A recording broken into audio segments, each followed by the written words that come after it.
All right, guys. Let's have a little talk. Now, you guys know I absolutely love reading every single one of your comments. I love it when you guys interact with the show, but things like this, they need to stop. It's unacceptable. Me and my therapist are trying to work out a new form of treatment for me to get me to stop convulsing on the couch every time someone mentions Pokemon Go. And things like this and this, it's not helping! Now with that out of the way, welcome to the very first episode of SmackDown Live Reactions, first thing in the morning.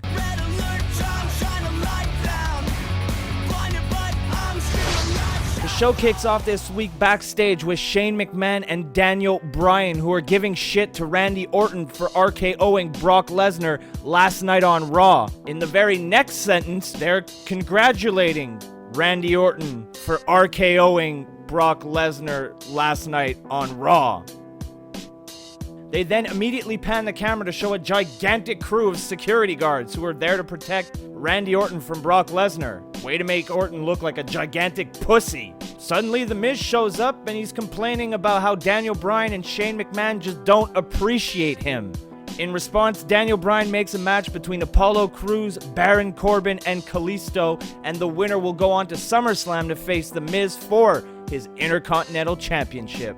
Dean Ambrose then walks up to Shane and Daniel Bryan, says stuff, I don't care, and then he said he was going to talk to his people. Lucky them! So Ambrose makes his way down to the ring and announces that he is here to stay as the WWE Champion, and then he immediately invites Dolph Ziggler ringside. They go back and forth for a little bit, and to be honest, Dean Ambrose was kind of being a dick here, which, yeah, I really liked. Oh god, I just said I enjoyed something Dean Ambrose did, and now my body's... it's not reacting well, guys. Send help! That stupid, dumb shit, fuckface idiot! Alright, I feel better now. On with the show! Now Ziggler went on to whine and whine about he came in as a cheerleader, he's been underestimated, and when he was done, taking his tampon out, Dean Ambrose was all like, you fucking suck, bro! Suddenly this happened.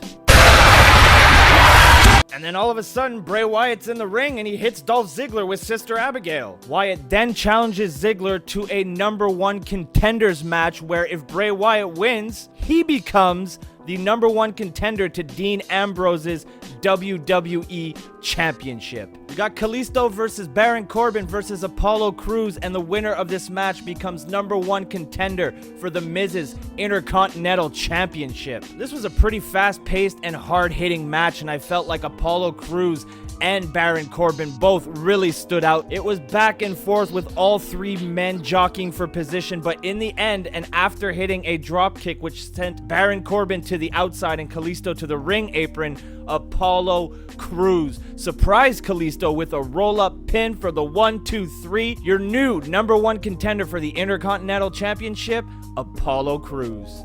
After the match, Baron Corbin attacked Kalisto, Apollo Crews attacked Baron Corbin, The Miz attacked Apollo Crews, and then Baron Corbin ended this game of human dominoes by hitting the end of days on The Miz. Up next, we got Becky Lynch versus Eva Marie. Get your fucking DVRs ready for this one. I smell a classic. The match never got started because Eva Marie faked as if she had a knee injury from walking.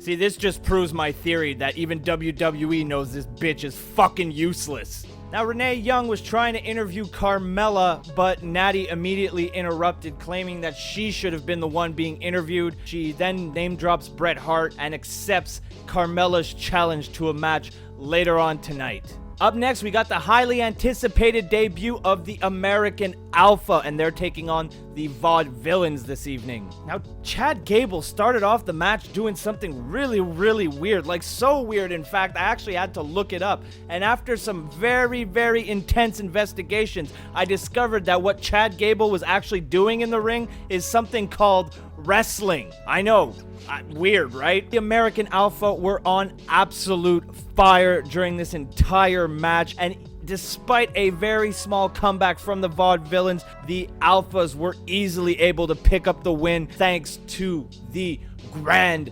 amplitude. Next, we have a message from AJ Styles to John Cena. AJ Styles' message to John Cena is loud and clear. He does not want him in the WWE anymore. He considers it an insult to share a ring with Cena, and he wants to know more than anything else why Cena is still in the WWE. Cena responds that the answer is an easy one. John Cena is in the WWE for the love. The WWE is, was, and forever will be the home of John Cena. AJ Styles then challenges John Cena to a match at SummerSlam, which Cena quickly accepts. This was a damn good segment. Up next, we got a match between Fandango and Randy Orton. Cool.